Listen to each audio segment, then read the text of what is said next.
She was sent instead of her sister as a mail-order bride. In a Wyoming winter that cuts to the bone, Clara tells the truth at the depot, hauls a calf out of a breaking creek, and gets chosen anyway. Think love is pretty? Watch it earn its keep. Saddle up. The cold came early, crusting the pump handle and feathering the window glass with thin white ferns. Clara May Whitlow pressed a palm to the pane and felt the sting of it deep in her bones. Downstairs, her father's boots crossed the kitchen, heel iron on plank, the sound of decisions made without her. "A deal's a deal, girl," Ezekiel Whitlow said when she came down. He didn't raise his voice. He never had to. Money's taken. Passage is paid. Man out in Wyoming expects a bride. Lila stood beside the stove with tears shining like they'd been practiced, pink ribbon at her throat. Love this tale? Hit like, share, and subscribe to keep the West wild. Cheeks soft, hands soft, the way their mother had trained them different. One for work, one for futures. "I can't go, Clara," she whispered, eyes lifted just right. "It's so far, it's wild." Clara looked at the iron kettle and the single blue flame licking under it. She could mend a harness, set a broken wing, bring bread out of a stubborn oven, but there were things she couldn't fix. "I'll tell him the truth," she said. "First thing." Ezekiel grunted, which in him passed for blessing and warning both. "Tell what you like once you're there. But you'll go." Their mother slipped something into Clara's palm, out of sight of the others. A horseshoe nail bent into a small ring, smooth-edged from years in an apron pocket. "Your granddad's," she said, voice level. "Carry it." For grit, Clara rolled the cool metal between thumb and finger.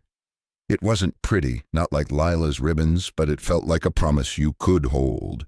She packed what was hers.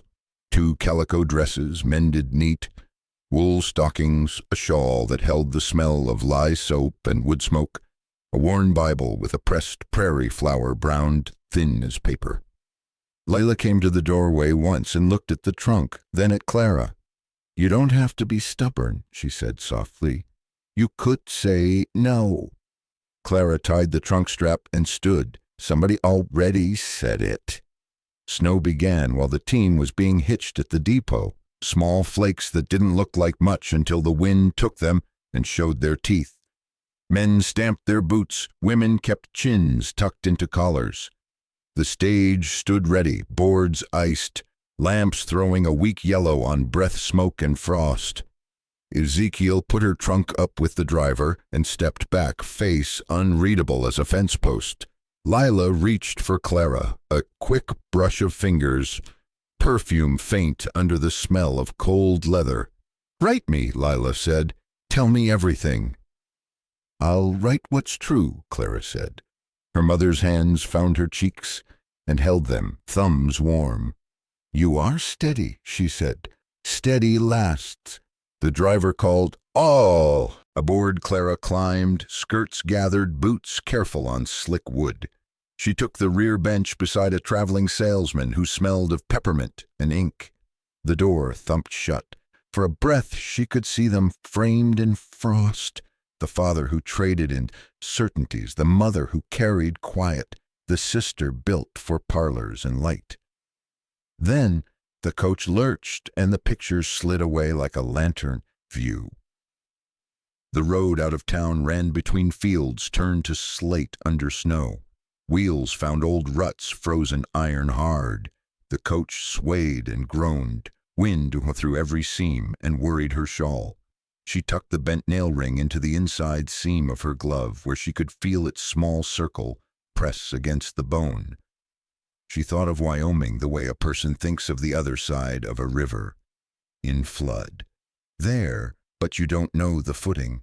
Somewhere beyond miles of white and weeks of road, a man named Coulter Nash had paid for a bride and gotten a different name. He would have to hear it straight. Clara set her jaw against the jostle and the cold and the salesman's soft snore. She counted fence posts until the land ran out of them.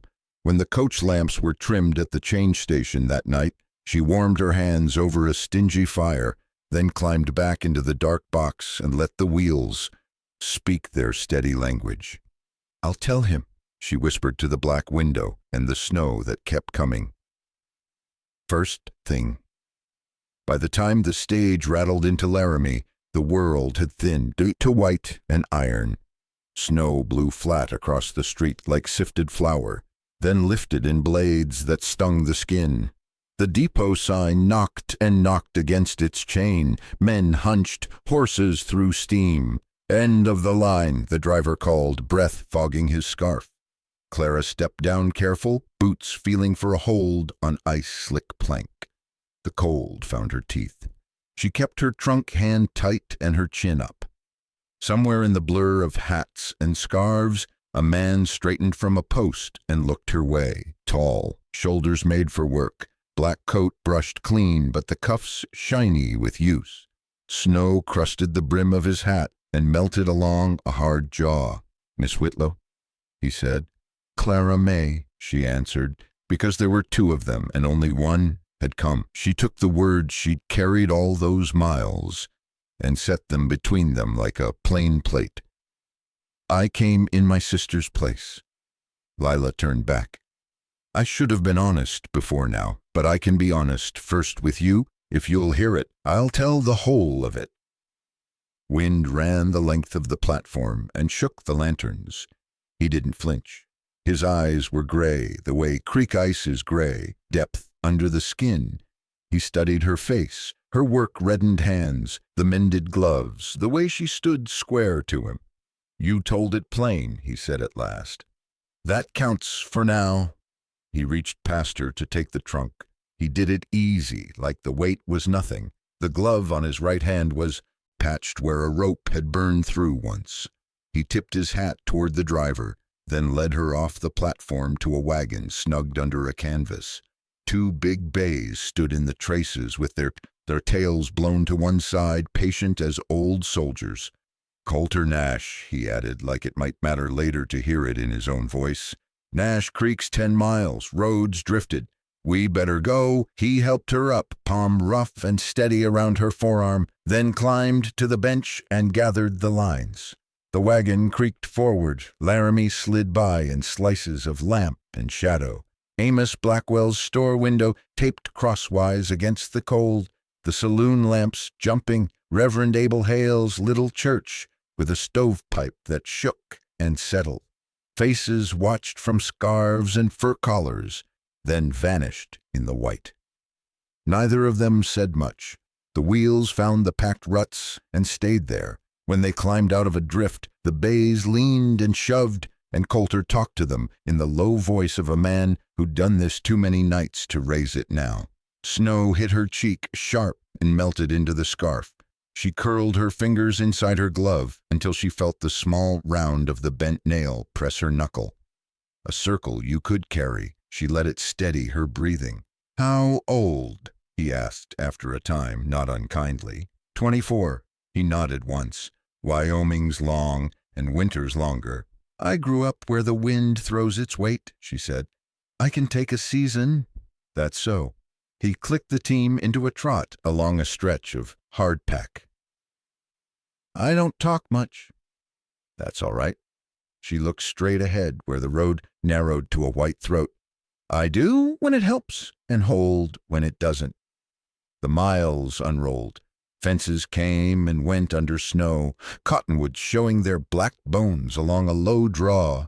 When the wind dropped, she could hear the sing of the runners and the deep, wet pull of the bay's breath. Once he leaned across her to knock snow off the lantern, and his coat brushed her shoulder.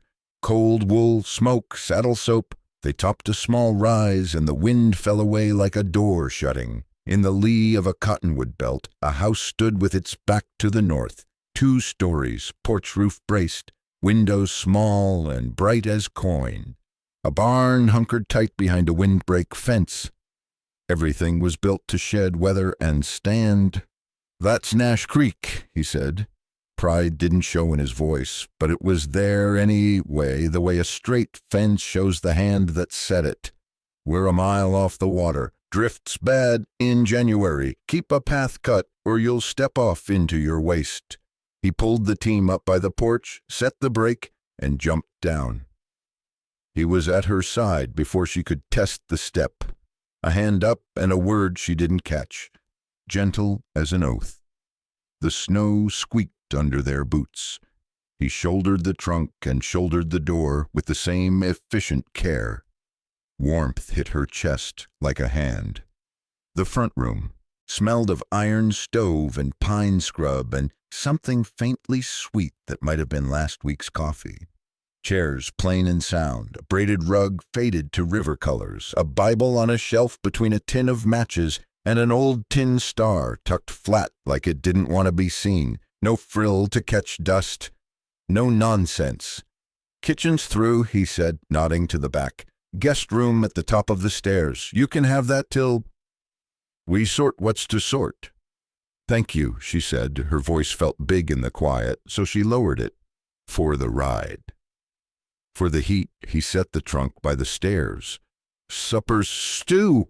You can eat if you want it, or sleep. We'll talk in the morning. He didn't leave her with more than that. He took his hat to a peg, knocked his boots together at the threshold the way men do, who hate dragging their work into the house, and went back outside to tend the bays. Through the window she saw him ease the harness, stroke a neck, stand a minute with his head bent, while the horses steamed around him like small engines. Clara carried her gloves to the stove and held them close, turning them so the damp seams warmed. The ticking iron spoke a steady language. She counted it without meaning to. Metal warming, heat settling, the house saying what houses say when they're lived in. Come in out of it, then see. Upstairs the guest room had a bed tight as a drum and a quilt pieced in old browns and blues. She set the bent nail ring on the washstand and watched it catch the lamplight and give none back. She unpinned her hair and braided it quick with cold fingers, then went back down and took a small bowl of stew and a heel of bread and ate without fuss at the kitchen table. The meat was tough, the way good beef is tough in winter, and the gravy was right. When she blew the lamp, the wind picked up again and chased itself around the corners. She slid her hand into the glove on the washstand and found the little iron circle and held it there against her palm. He had said it counted, her telling. Morning would measure how much.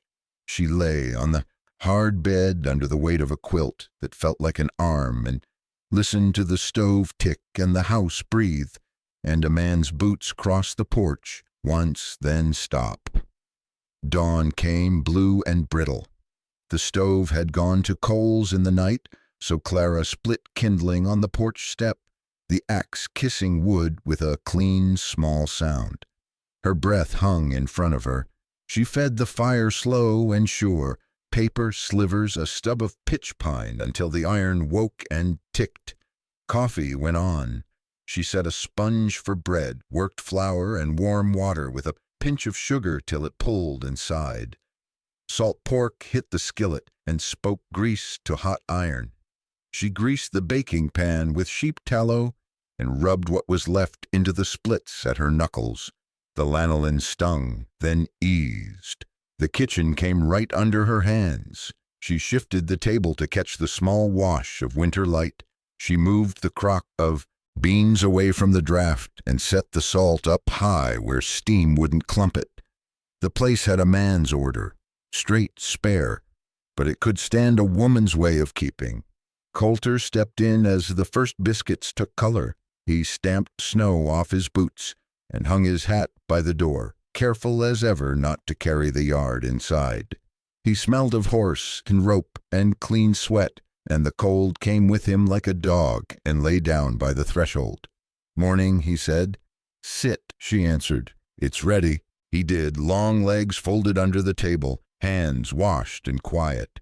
He ate like a man who'd worked before daylight, steady, no talk, noticing. After a time, he set his fork down. Good, he said, as if the word were a thing you paid out of your pocket. Plenty, she said, and slid another biscuit to him.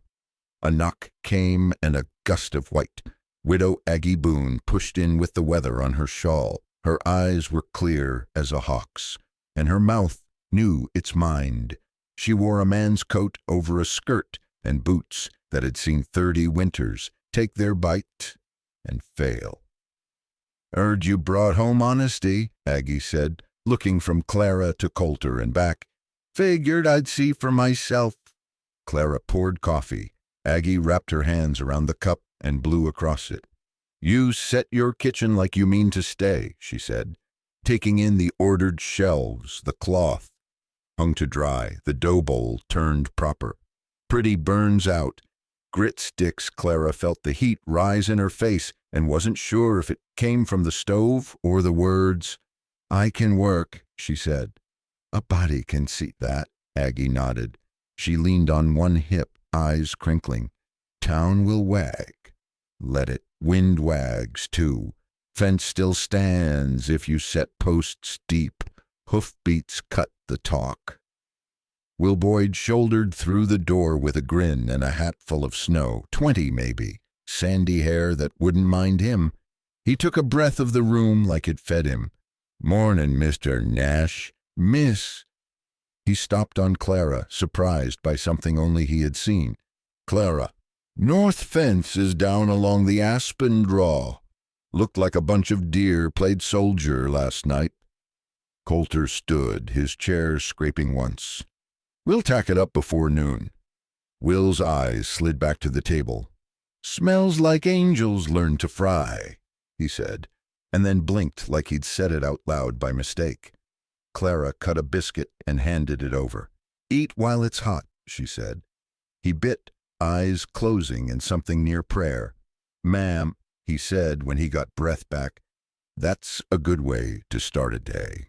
Coulter pulled his gloves, watched Will watch Clara, then set his hat without a word. If there was anything to read in his face, it didn't show past the steady. "Saddle too," he told the boy. "Take staples, maul, a stretch of wire." Will nodded, wiped crumbs off his chin with his sleeve, and was gone. His laughter carried a step in the cold, then the door shut it out. Aggie drank the last of her coffee and set the cup down with a soft click. "You'll be fine," she told Clara, like a verdict after a trial. "This place needed hands and heat. Looks to me it's got both now." When they'd gone, Clara washed up, set the mugs to drain, and tied on her shawl to shake crumbs out into the yard. The sky had that pale look to it, the one that meant more snow held its breath beyond the ridge. She flexed her fingers in their mended gloves until she felt the small circle of the bent nail press reassurance into bone. Out in the lane, Will's tracks ran side by side with Coulter's, deep, clean marks arrowing toward the north. The wind riffled the edges and tried to take them and didn't, not yet. She watched till the white swallowed them, then went back inside to tend the fire and let the bread rise. Bread rose under a damp towel, a small warm hill in a cold house. Clara wiped the table, then turned to the desk by the window, a plain thing with a single drawer that stuck. She tugged gentle, then firm. The drawer jumped and spilled its belly, envelopes, a stub of pencil, and a tight bundle of pages tied with twine. She knelt to gather them. Drafts. Lines thickened where the pencil had leaned hard. Whole sentences fenced out with crosshatches. At the top of the first, Miss Lila Whitlow, then more words, awkward and honest, standing in the open without their Sunday clothes. "I don't say things pretty. The war burned that out of me. This land asks the same as the army did. Early, late, and everything in between. I can offer work, a roof tight to the wind, and a man who tries to keep his ghosts outside the door." Clara meant to stop there. She didn't. The next page smelled faintly of smoke. "Some nights I wake to nothing but the creak of frost, and feel like I'm still counting men who didn't answer roll. In the morning, a calf stands, and the world holds again." Her throat went tight in a way that had nothing to do with the winter air. She set the pages back neat, tied the twine, and slid the bundle into the drawer. It stuck halfway, then went in with a small surrendering sound. Boots crossed the porch. She straightened and found Coulter in the doorway, hat pushed back, a stripe of sun thawing the snow on his shoulders. His eyes dropped to the desk, then to her hands, ink shadowed from the pencil dust. "Drawer sticks," she said, because it was true. "Always has." He didn't ask what she'd seen. He stepped to the window and looked past his own reflection to the pale day. "You ever been up high enough to see the valley whole?" "No." "Finish with that bread and pull on your coat." He glanced toward the stove. "I'll saddle too." They rode out along the windbreak, then turned into the cottonwoods where the drifts lay blue in their own shade. Snow squeaked under the horses. Chickadees said their one sweet syllable and were gone. Coulter set a steady pace up the long spine of Elk Ridge, not pushing, not wasting. He rode like a man who had learned the cost of hurry. The higher they climbed, the cleaner the air felt, bitter with pine and old cold. Clara's cheeks burned and then went numb. She laid a hand on the mare's damp neck when the trail pitched steep and the animal blew. Then they crested the last shelf and the world opened. Below them the valley lay in great pieces of light and shadow. The creek ran a black seam where it showed through, silver where it caught sun. Fences drew straight lines that driftwood would try and fail to swallow. The house looked small and stubborn with its back to the north. Coulter swung down and came to lift her down Mosick with both hands at her waist, a sure, wordless help. The wind met them and shoved once, hard enough to stagger. They stood side by side and let it tell its tale, then took the view in without talking over it. "This place kept me alive," he said finally. "In Pennsylvania, I'd shut my eyes and count fence posts that weren't there. Think the light on this slope till morning came. A man needs something to hold in his head that isn't smoke." Clara nodded. Her breath showed and went. "It's a good thing to hold." He toed at the snow near his stirrup and leaned to pluck a loose horseshoe nail that had worked out of the saddle leather. He turned it in his fingers, the little twist of iron catching a shard of sun. "When this winter lets up," he said, "I'll heat this and bend it round, make you a charm to hang by the stove.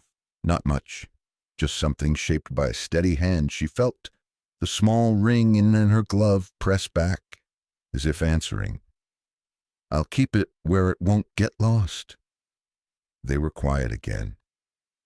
Down below, a gust moved the cottonwoods like a single animal turning in sleep. He spoke without looking at her. "Those pages in the drawer, what you seen, those were me trying to say a thing without dressing it up. I aimed the words at Lila because that's the name I had, but—" He let out a breath that made a cloud and drifted away. "Reckon I spent them on the wrong sister." Clara kept her eyes on the valley. "Plain talk suits me. So does work I can feel in my hands. That's all I've got worth offering." He finally faced her. The wind made his eyes water, or something else did, and he didn't blink it away. "I ain't easy, but I'm straight." She met his look. The cold had polished everything down to iron and bone. "I didn't come for easy." A hawk cut a slow circle over the far pasture, hunting where the sun had licked the snow thin. Somewhere under them, the creek talked under ice. Clara pulled her scarf a notch tighter and let the sound in. Beside her, Coulter's shoulder brushed hers once, not by accident, not quite on purpose. It felt like two posts set true in hard ground, holding the same stretch of wire. "Best we head down," he said after a time. "Light goes quick this time of year." They mounted. On the first switchback, the mare stumbled and caught herself. Coulter's hand was there, steadying rein and rider both. When they reached the cottonwoods, the wind dropped and the cold leveled.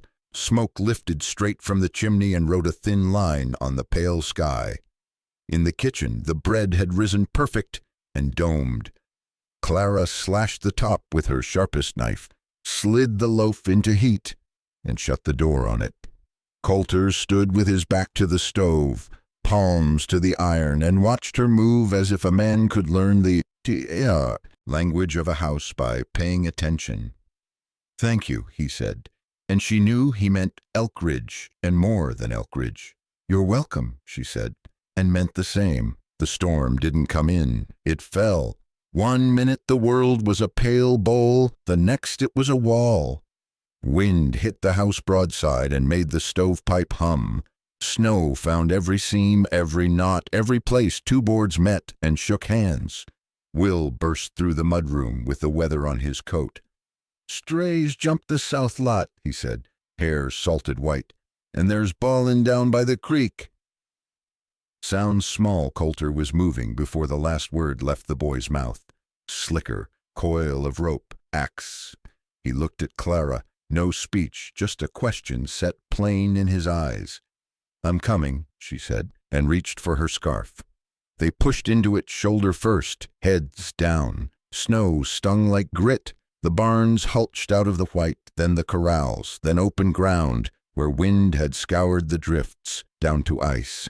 The ball came thin and ragged from the creek cut. Nash Creek ran black in good weather. Now it wore a skin of skim ice, glass in places, rotten in others, water talking under in a fast, mean voice. The calf lay jammed against a fallen cottonwood, legs splayed, nose iced, eyes rolling wild. The cow paced the near bank, bawling until her sides shook.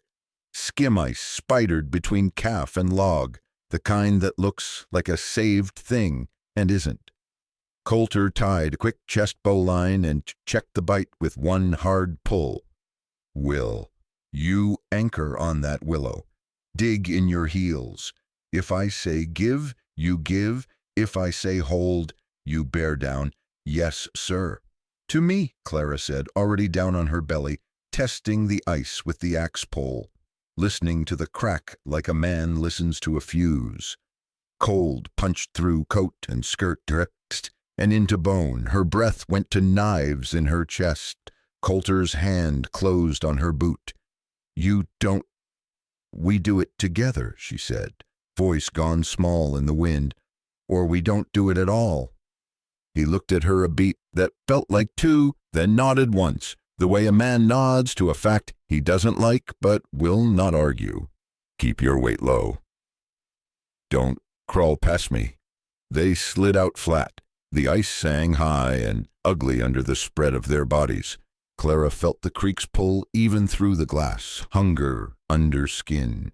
She got a hand around the calf's slick ear and worked her arm along its neck, talking nonsense words a body uses with colts and babies. The little bull rolled an eye in blue frost. Coulter hacked at the tangle that pinned the calf. Short chops with the axe like a man paying out his strength by coin. The log shifted and the ice groaned. "Well, easy," he called. "Take slack. Now hold." The rope took up and thrummed.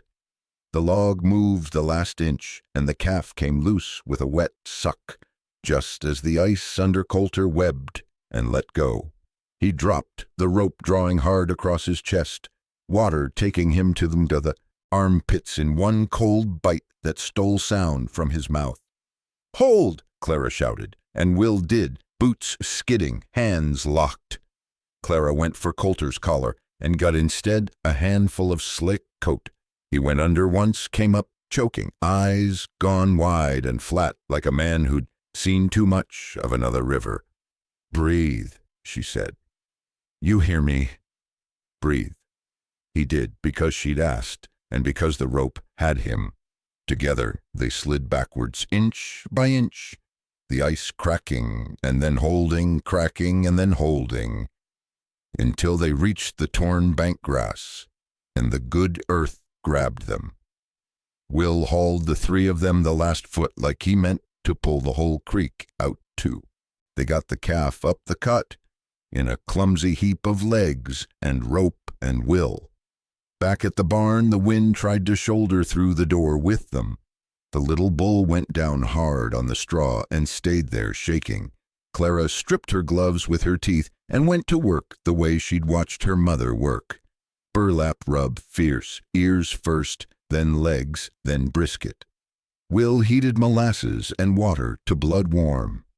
Coulter raked coals forward and set a pan of stones onto heat. They didn't talk much.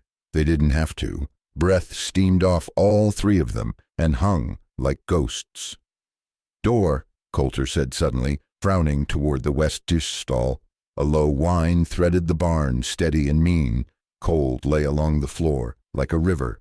The wind door at the end of the alleyway yawned a finger's width. Clara's gut went a hollow. She saw it backward and true, the way she'd hauled a bale through earlier and swung the latch, and heard the click and never put a hand to test it after. The gap was nothing to a summer fly and a killing draught in weather like this. The calf's hide twitched under her palms as if it felt the cold Stygius teeth. "My miss," she said, before anyone could guess it. She was already moving. She stepped into the slit of wind and fought it until her skirt snapped like sailcloth. She set the latch down hard and then set it again. Not enough. She dragged straw bales, stacked them right against the lower seam, jammed broken pickets of an old crate as chocks, then packed chaff in every place light dared show. Her hands burned, then went numb, then burned again. She took the sheep towel from the shelf and worked it along the door edges with a putty knife, sealing where wood met wood, fat going to wax in the cold. Back at the pen, Coulter had slung a tarp over the rails to break the draft, and Will was rubbing ears until they went from marble to leather. Clara slid under the tarp, took the calf's cold tongue and coaxed it around the nipple of the bottle like she'd done it all her life. "Come on, boy," she whispered, "breath fogging. Warm sugar for a bad day." The first swallow went down slow, the next landed. The calf's eyes came back by degrees, a little light returning. Heat from the pan stones rolled under the tarp. Molasses smeared Clara's sleeve, and she didn't notice. The noise in the barn changed. The wind stayed outside where it belonged, and the cows shifted slow, chewing their cud like a hymn. Coulter crouched there with them, hat pushed back, hair pushed and spiking where creek water had frozen, and then decided not to. He watched Clara work, the way her hands didn't hurry, the way she didn't hide the mistake or make a speech around it. Something eased in his face, couldn't name, only mark. "Good fix," he said, fast. "My fault first," she answered Dan. "My ranch," he said, quiet. "My doors. We'll both watch 'em closer." They held the line till the calf found its feet and shook itself, in the small offended way young things do when the world has been too much. Will laughed out loud, a boy's sound turned man-sized by the day. "Hear that?" he said. "He's cussin' us in calf." Coulter stood and rolled his shoulders like a man coming back into his body. "Well, see to your supper." "You earned it twice." Will glanced at Clara like he might say something foolish, and then didn't. He tipped his hat instead, shy for the first time in his life. "Ma'am." When the barn was settled, they crossed to the house through a sky chewed ragged by wind. Snow chased them to the threshold and then gave up. Inside, the stove gave off a slow, banked sweetness. Clara poured coffee, black and strong, and set it by Coulter's hand. He took it without gloves, steam curling his knuckles, eyes on hers. "You went out on that ice," he said. It wasn't a rebuke. "So did you." He nodded once. "Feels like war sometimes. You do a thing because the next thing depends on it." "That's ranching too," she said. "And marriage, I expect." A corner of his mouth thought about a smile and then let it come. Small, real. It changed his face more than a loud laugh would have. They didn't speak of near or might have been. They ate stew hot enough to fog the pains and listened to the house settle back into itself. When she took her glove off to wash the bowls, the bent nail pressed the pad of her finger and left a thin half-moon, a mark you couldn't see unless you were the one wearing it. Toward dark, Will stuck his head in just long enough to say the south lot was tight, and the drifts there would want watching by morning. "Also," he added, almost as an afterthought, "heard tell Ephraim Tate's been stacking ice up his way to hold back flow. Folks say he means to keep what the Lord put in the creek." Coulter's eyes went a shade colder. "Water's no man's to pen in winter." Clara wiped her hands on a cloth and looked toward the black square of the window where the storm eased to flurries. The day had taught them how quick a small wrong can turn big. Tomorrow would bring town and talk, and whatever this Tate thought he could do so with a running creek. "We'll see to it," she said.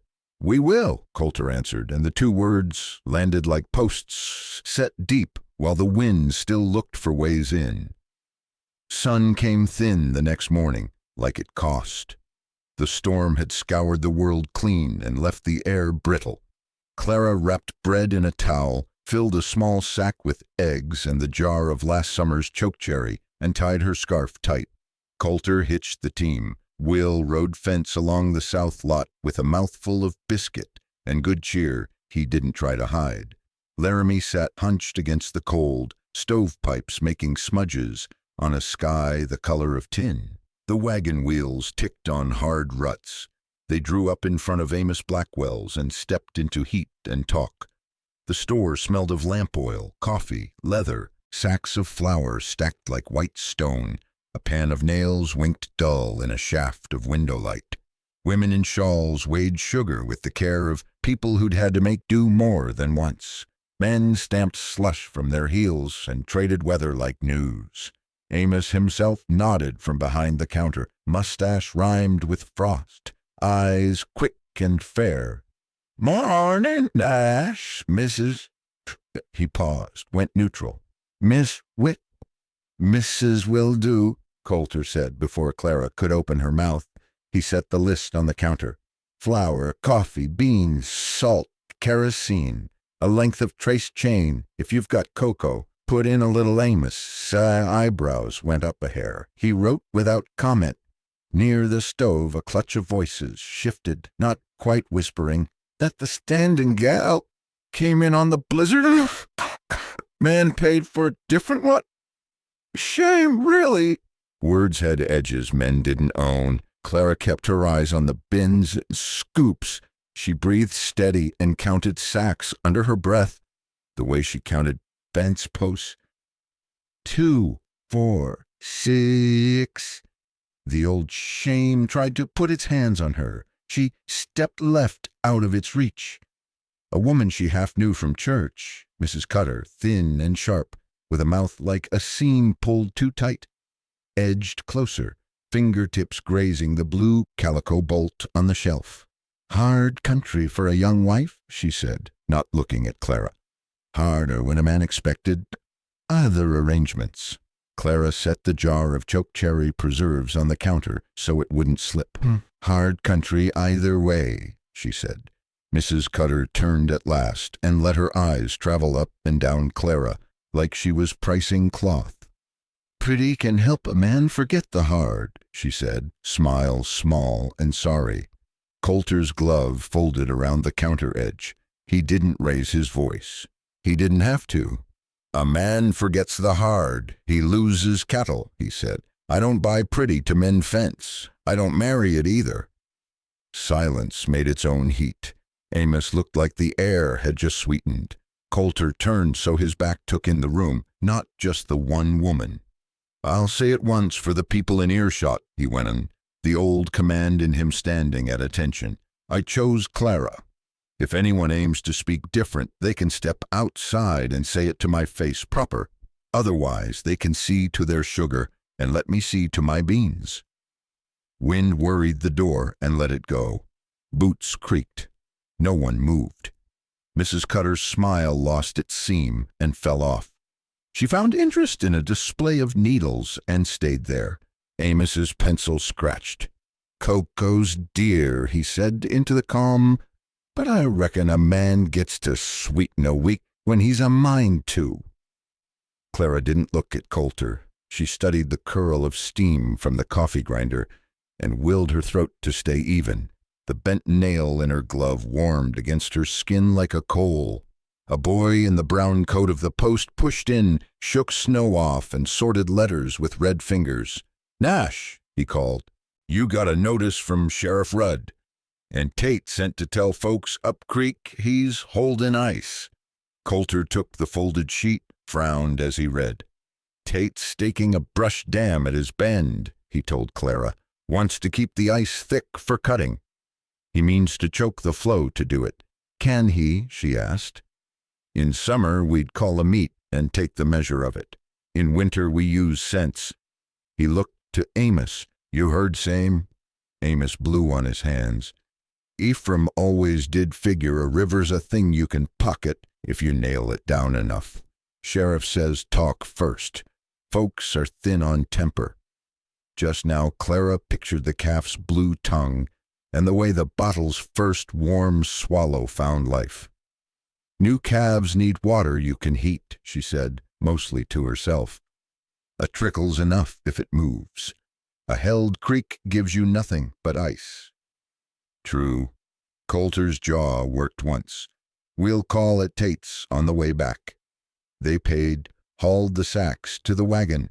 Outside, Reverend Abel Hale came across the street with his scarf shut tight. Against a wind that wasn't there, wife at his elbow.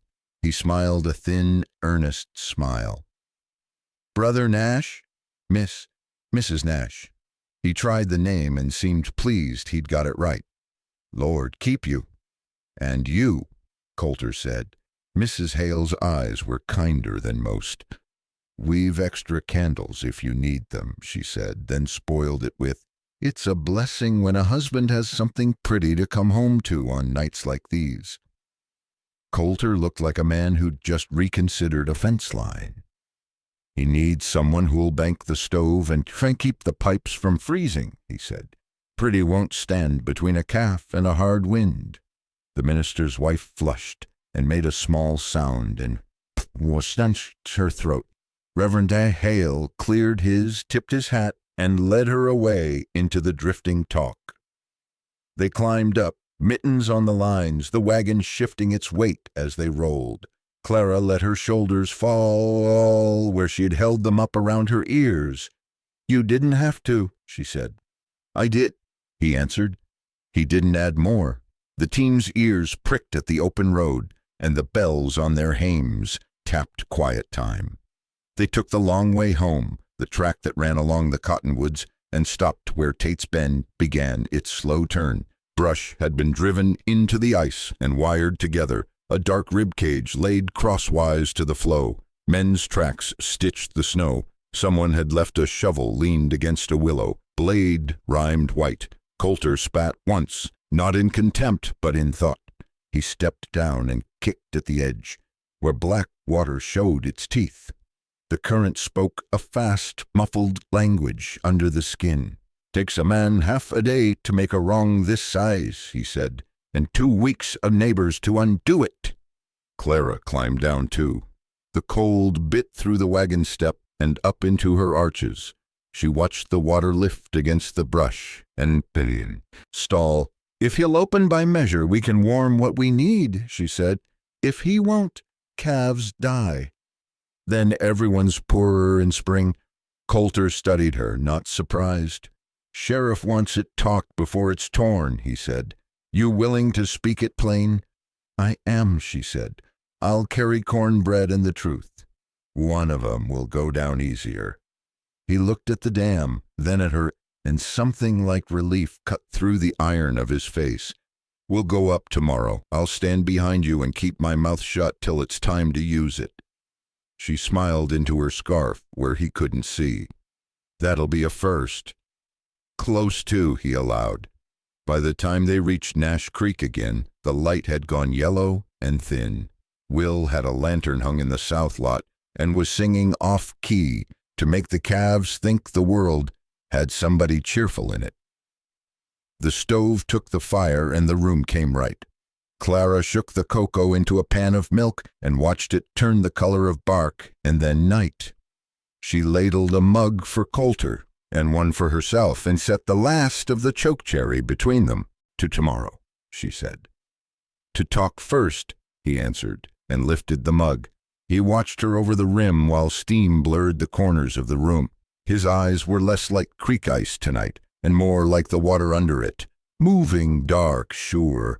Outside, the cottonwoods ticked. Somewhere upriver, a man had claimed winter like a thing you could own. Here, in a house that faced north on purpose, two people sat close enough for their elbows to touch and laid out the right way to set it straight. Morning came thin and silver, the kind of light that makes a stove seem like a friend. Clara set the coffee pot to perk and laid out the gray wool dress Aggie had basted to fit. She pressed the seams with the flat of a smoothing iron she'd warmed on the back of the range. Outside, the cold held to the cottonwoods and would not give. A knock at the door, not a neighbor's knock, quick, apologetic. The postboy stood on the step with his cap pulled down to his ears. "From Nebraska," he said, teeth knocking a little. "Hand looks fancy." Clara took the envelope. She didn't have to turn it to know the hand. Curled letters, flourishes like a woman talking to herself in a mirror. Lila. Coulter came in from the yard, steam lifting off his scarf. He unwrapped it slow when he saw the envelope, set his gloves on the table, and waited. "Read it here," he said, "if you want." Clara slid it with the paring knife she kept in the drawer. The paper was thick and smelled faintly of some perfume that didn't belong to winter. "Dearest Clara," it began, and already the sweet made her jaw ache. "I trust this finds you well, or as well as one can be in that bleak place. I have thought and prayed and concluded that Father was unkind to send you in my stead. Mr. Nash was promised a certain sort of companion, and it is only right that I offer to resume my rightful position should I be summoned. Mr. Morrison has behaved abominably of late. A gentleman would admire sacrifice. You may return home with dignity once arrangements are made. Your loving sister, Lila." The room made a small sound, the tick of the stove iron, the soft hiss of the lamp, then went quiet again. Clara set the letter down flat and smoothed it with the side of her hand, the way you smooth a wrinkle out of dough when you know it'll just spring back. "She writes pretty," Boulder said at last. There wasn't any praise in it. Clara kept her eyes on the curls and loops. Pretty words had weight she'd carried most of her life. They didn't keep a calf warm, and they didn't mend fence. Still, a hard old shame tried to find a chair in her chest. She stood rather than give it one. "Maybe she's scared," she said, surprising herself. "Mama raised her to believe windows open for women who can light a room just by standing in it. Maybe the air went cold on her and she panicked. Maybe she thinks life is a parlor and she's losing the audience." Coulter leaned a hip to the table and watched Clara, not the page. "You don't owe her your life to ease that." "No," Clara said, "I don't."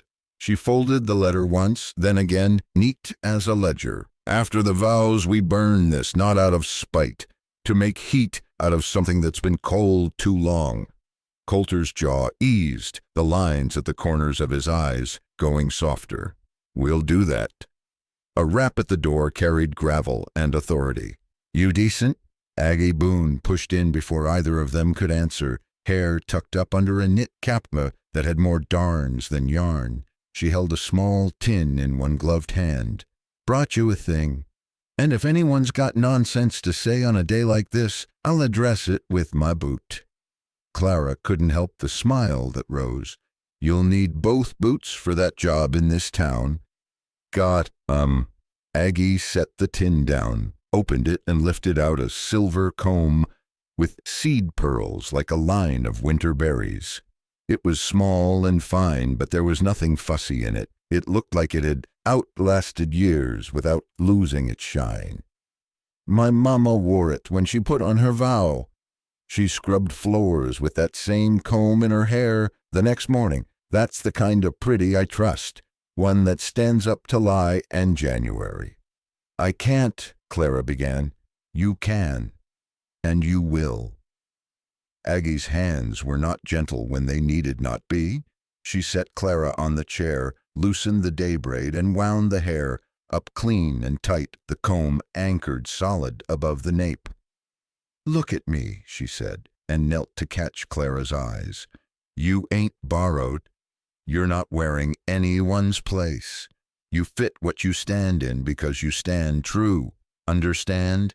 Clara nodded, a short, grateful jerk of her chin she couldn't quite trust with words. Aggie's gaze slid to the folded letter on the table. From the little peacock. "From my sister," Clara said, because even truth can use a softer word now and then. "She offers to resume her rightful position." Aggie snorted. Rightful. The only thing rightful about a place is the work a body does in it. I'm sorry she's scared. I ain't sorry you're here. They move through the rest of the making ready, like women do, quiet, hands teaching hands. Clara's dress, simple and clean, the shawl laid just so. Steam turned the small square of window to milk, and then to glass again. When she slid her gloves on, the bent nail ring pressed its round into her palm, as if taking attendance. Coulter waited in the doorway, hat in hand, sudden and shy. Fresh-shaved, hair combed like he was about to face down a colonel or a church. He looked at Clara like a man learning a new country and liking the map. "Reverend Hale can do it by noon," he said. "If the road don't drift between now and then." "It won't," Aggie said, as if the weather were taking orders.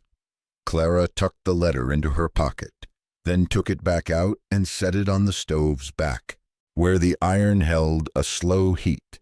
"After," she said. They were halfway to the door when the sound came down the lane. A buggy's high, springs creaking, the chime of light harness, horses stepping like they'd never seen a pasture. Clara didn't need to look to know who sat under that ridiculous pink umbrella of a parasol. Cold climbed the back of her neck, slow as a lizard. Aggie's mouth thinned. "That a friend of yours?" "My sister," Clara said, and now the word had no soft left in it. Coulter's hand found the latch, then found Clara's elbow instead, a steadying. "We'll say it once, and say it plain," he told her. "Then go make our vows and burn what needs burning." The buggy crunched to a stop in the yard, wheels biting the crust and sinking a little. Silk flashed against the snow like summer trying to pass for winter. Lila would come in smiling. She always had a smile for doors. Clara pulled a breath deep enough to hurt, and let it out slow enough that it steadied. "Ready?" Coulter asked. Clara touched the comb at her hair and felt the teeth bite sure, the way a good tool bites wood. "I am," she said. The latch lifted. The cold rushed in ahead of whatever words Lila had brought, and the three of them, bride, groom, and the only neighbor who'd speak like kin, met it together at the threshold. Lila came in on a gust of perfume and cold. Silk shivered as she shut her parasol and smiled like the room had been waiting on her. The smile faltered at the plain table, the iron stove, the boots set heel to heel by the door. "Mr. Nash," she said, gliding past Aggie's square stance. "I'm Lila, the one who wrote. I'm here to set things right." Coulter didn't step forward. He set his hand, easy and sure, back on Clara's elbow where it had been. "Mornin'," he said. "Things are right." Lila's eyes went to the comb in Clara's hair, then down to the gray wool. "Sister," she said brightly, like a stage cue, "you must be relieved." "I'll take it from here." Aggie moved half a pace and Lila ran into a coat that might as well have been a gate. "Careful," Aggie said. "Floor's slick with sense today." Color touched Lila's throat and left. She turned the darling face she'd been taught to use toward Coulter. "You and I had such a connection on paper," she said softly. "Words can mean more than—" Her hand traced a vague circle that took in Clara, the stove, all of it. "Pretty words don't bank a fire," Coulter said. He wasn't harsh. He sounded like he did when he measured a post and cut it clean. "Pretty won't pull a calf, won't hold a roof in a blow. I need the kind that does. I chose Clara." Layla blinked, lashes darker for being wet. "You chose that?"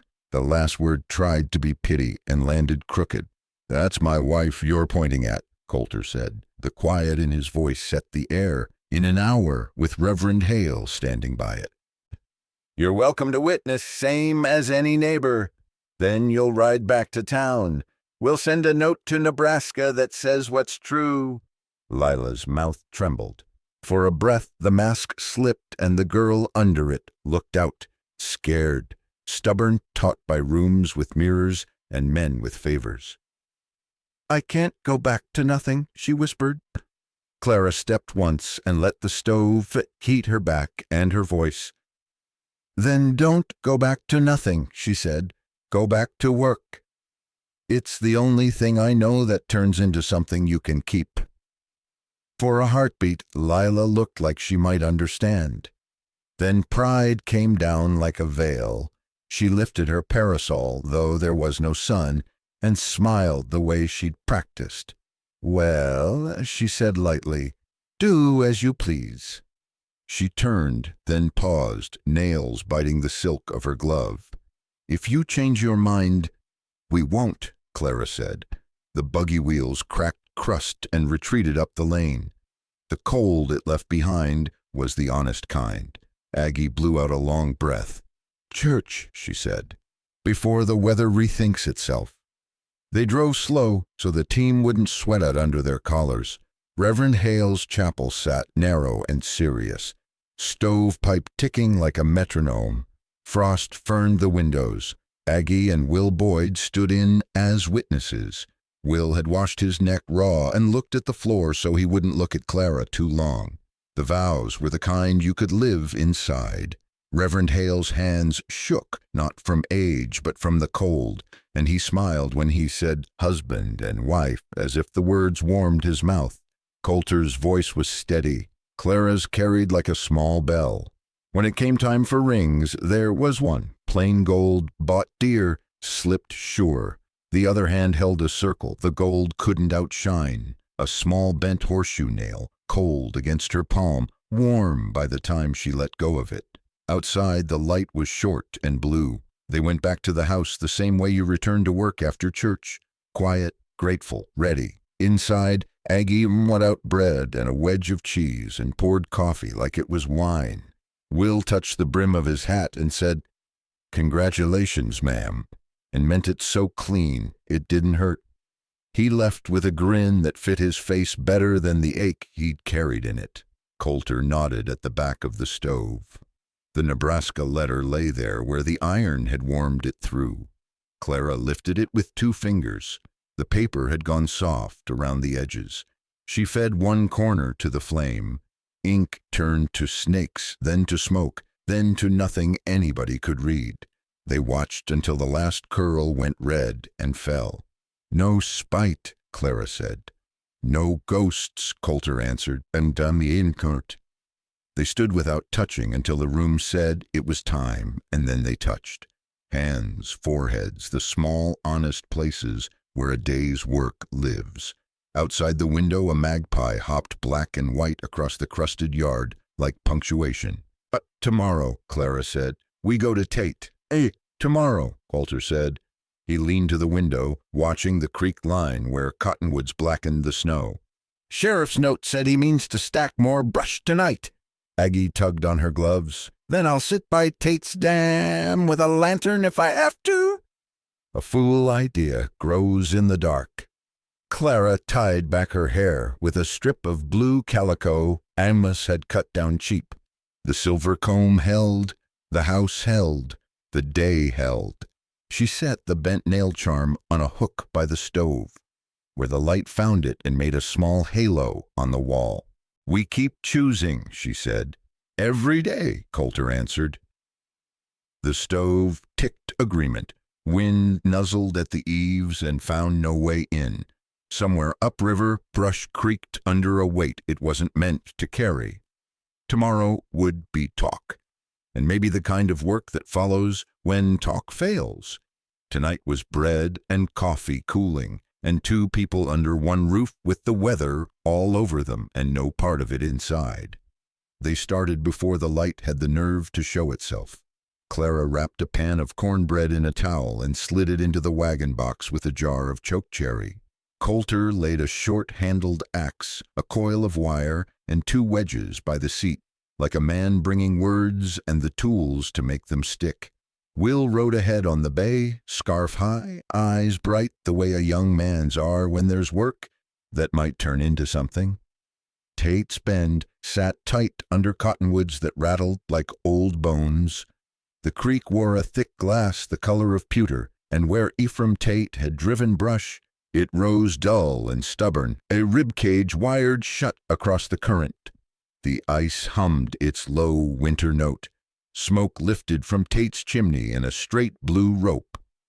Ephraim came out when he heard the wagon, big-shouldered, coat patched at the elbows, face shaved close as if to deny the cold a place to hold. He had a shovel in his hand he didn't pretend was anything else. "Nash," he said. His eyes went to Clara, then back. "Brought the missus." "Brought the one who keeps my calves alive," Coulter said, and set his hands easy on the rail of the wagon. "Sheriff says we talk first, so we're talking." Tate jabbed the shovel toward the brush. "My stretch. My cutting. Ice goes to market come February. I ain't losing it to your drift." Clara stepped down slow so the old crust wouldn't tilt under her. The cold made the inside of her nose sting. She took the towel-wrapped pan and set it on the buckboard.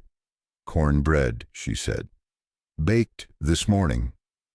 Still warm, Tate looked at the pan like it was a trick. He didn't take it. She didn't push.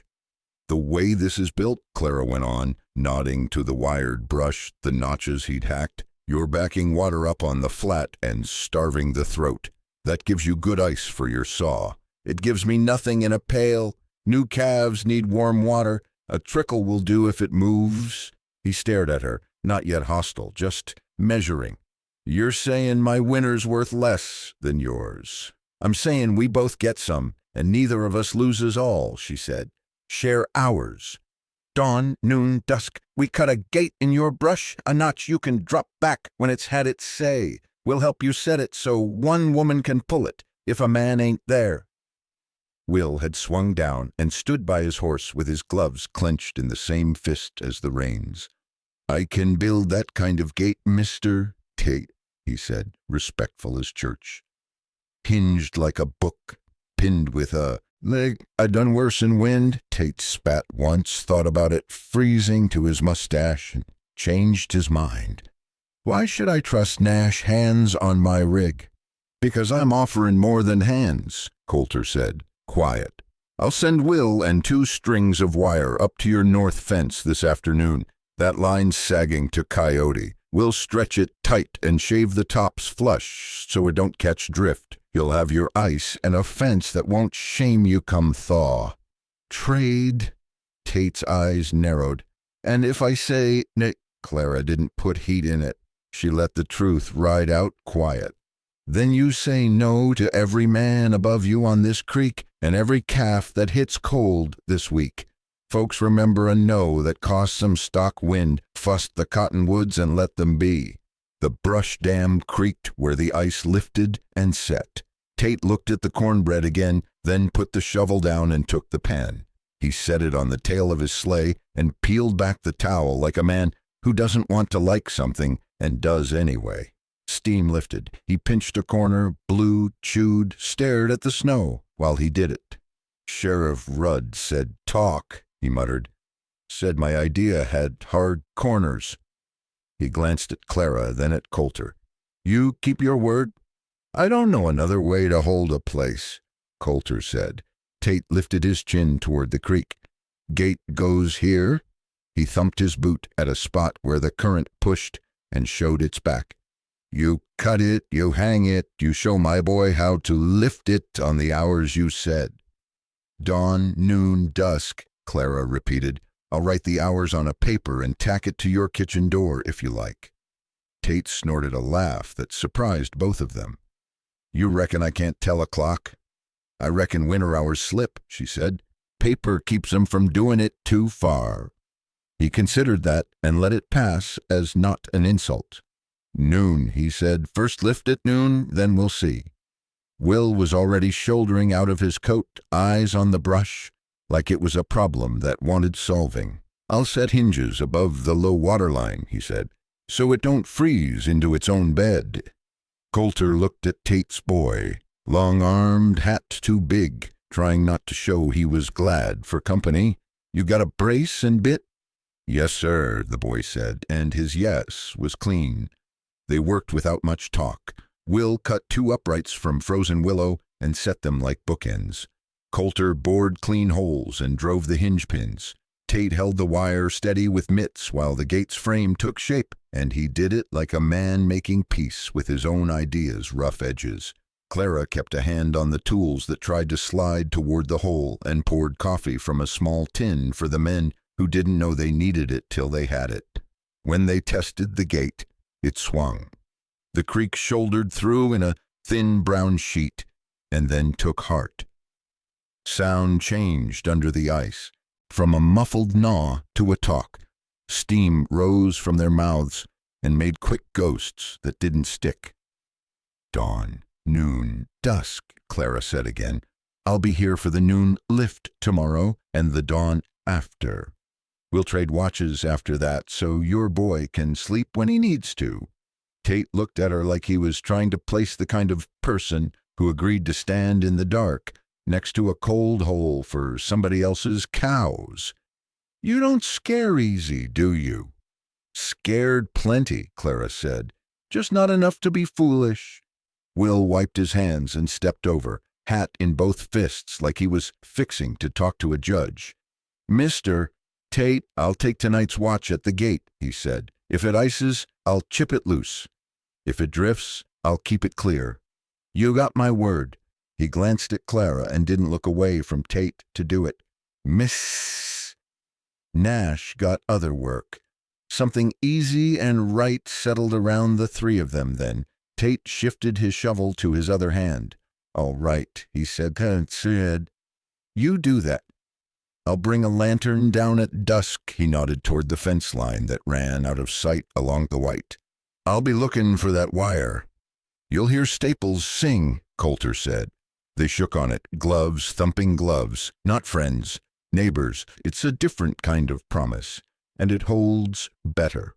On the ride home, the cold got its teeth back, but the light came up honest and stayed.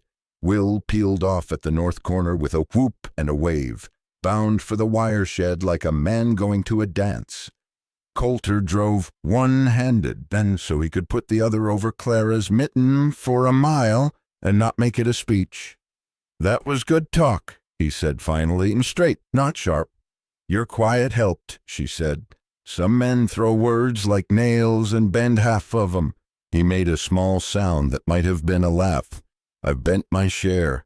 At the house, Aggie met them on the porch with a question in her eyebrows and a skillet in her hand.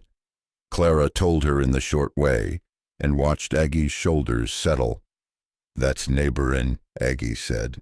"About time this creek remembered how." Afternoon slid toward the kind of dusk that comes too soon. Coulter and Will took wire and staples up to Tate's north line and made a song of their hammers. Clara boiled water, filled stone jars, and packed a basket with coffee and a heel of cornbread for Will's first watch. She tucked the small bent nail charm where that stove light caught it, and made it circle a little sun when Will clattered back in at full dark to fetch the basket. He paused with his hand on the latch. He looked young and older both in the same second. "Ma'am," he said, and that was new, the ma'am clean as fresh split pine. "I wanted to say, I ain't gonna be moonin' round your porch no more. Didn't feel right to me today, not with the work we got. You're Mrs. Nash, and that sits right." Clara smiled where he could see it and not mistake it. "Thank you, Will. Keep your feet dry. Knock ice off your line before it sets." He grinned and was gone into the blue dark, lantern swinging like a star at arm's length. Later, when the clock on the shelf said it was noon at Tate's and the gate should be swinging, Clara opened the door and listened. Far and thin, under the wind's old song, the creek had its voice back, water slipping over itself, nothing grand, just enough. She set 2 cups by the stove and poured. Coulter came in with wire smell on him and a nick on his knuckle and leaned the back of his shoulders to the warm iron. "Did you hear?" she asked. "I did," he said. The corner of his mouth climbed in that small, real way she'd learned to trust. Sounds like a place that keeps its word. Thaw didn't arrive like a parade. It came as a sound first. Drip, drip from the eaves, a shy ticking that kept its own time. So the snow turned grainy and slumped against the fence rails.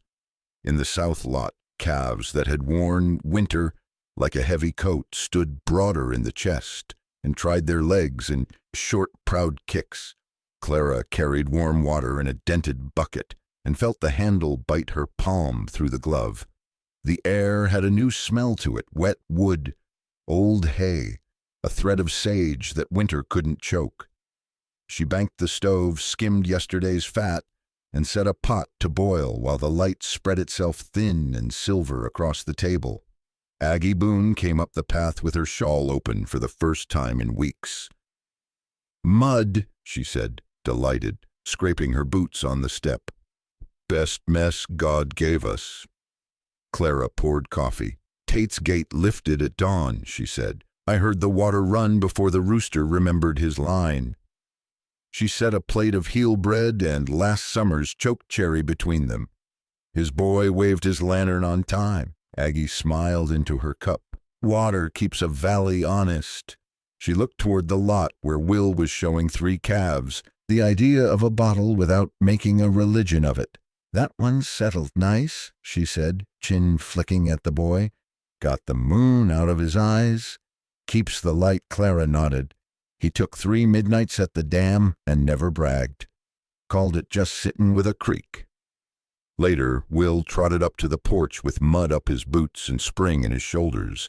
He held something behind his back like a boy dragging a surprise. "For you, ma'am," he said, producing a loop of braided latigo, tight and tidy, a small brass snap set true. "Figured you could hang your charm where it won't go missin'. Made it evenings when the gate was talkin'." Clara rubbed her thumb over the smooth braid and felt the care laid into it. "It's fine work, Will." He ducked, pleased. "Ain't nothin'. Just leather going the same way is all." He glanced toward the ridge. "Mr. Nash said you 2 might ride." They did when the sun had climbed enough to soften the top crust and not enough to sink a horse to its belly. The trail to Elk Ridge was rutted where sleds had fought it in storm and slick, where the thaw had licked it once and moved on. Coulter let the mare pick her way and rode loose, as you do when you trust an animal's feet. At the top, the world had changed by degrees you'd miss if you didn't stand still to count them. Wind still had its say, but its teeth were put away. The creek flashed where it showed its back and said something quick and private to the cottonwoods. Fences threw blue shadows with holes in them where drifts had gone thin. Coulter swung down and reached for Clara like always. No show, just a hand where it ought to be. He had a small canvas pouch in his pocket and a look that tried to be steady and failed at the corners. "Had the forge hot last night," he said. "Hammered before first light. Figured I owed a promise to its finish." He opened the pouch and set a circle of iron in her palm, a horseshoe nail bent smooth and true, ends scarfed and married down so clean you had to hunt the seam. Heat had given it a dark, quiet shine. It wasn't pretty the way catalog rings are pretty. It was something else. Right. "Started as what it was," he said. "Became what a hand could make. If you wear it, it'll pick up life. Smoke, bread dough, rope burn, that's a blessing." In my book, Clara slid the latigo loop through the iron and snapped it to the little nail hook they'd set by the stove weeks back. Then she took the circle off again and held it, feeling the weight it didn't have. "It'll hang where I can see it," she said, "and where it can see me work." Coulter looked out over the valley and then back to her, eyes the color of water under good ice. "Not easy," he said, words careful. It won't ever be. She closed her fist around the iron and felt its cool give way to her heat. True, she said, truth's what I came for. They stood shoulder to shoulder and watched winter loosen its hold with a dignity that made you forgive the way it keeps you pinched. Down below, Aggie crossed the yard with a sack of salt, like a woman who had beat harder years than this one. Will jogged the fence line with staples clacking in his pocket, head up to catch the sound of a world waking. Farther yet, a thin lift of water at Tate's Bend flashed in the light where the gate was set right and doing its job. Tomorrow, Coulter said, we drag the lower pasture. Pull winter's bones out of the grass so spring don't trip. Tomorrow? Clara echoed. She slipped her glove off and took his hand with her bare one, liking the feel of rope scars and the nick from yesterday's wire, the proof of a man who used his tools and kept them sharp. And the next day, and the next, he turned his palm and laced their fingers. The wind moved past them and kept going. A magpie skated the air and scolded the world for not being summer yet. They both smiled without saying why. On the way down, the mare slid once and caught herself, and they laughed the quick laugh of people who know how close a slip can come. At the yard, Clara hung the iron ring on the braided loop by the stove. It made a dry, small sound against the nail, like a bell clearing its throat. Evening fell the way it should, slow enough to get the chores done. They ate stew and tore bread and left their cups face down to dry. Before the lamp was turned low, Clara stood at the door and listened. The creek ran, not loud, not proud, not anything a stranger would remark on, just steady. Coulter came to stand beside her. He fit his shoulder to hers, like a book closest to its other half. We keep choosing, he said. Every day, she answered, jumps. And they shut the door on the weather and kept it all the same. Out here, storms pass, and the creek remembers its song. Clara and Coulter keep choosing. Quiet, daily, true. If this tale sat with you, drop a 0 if the creek scene got you, a 1 if the store showdown did. Hit subscribe and ride along. More Old West stories are warming on the stove.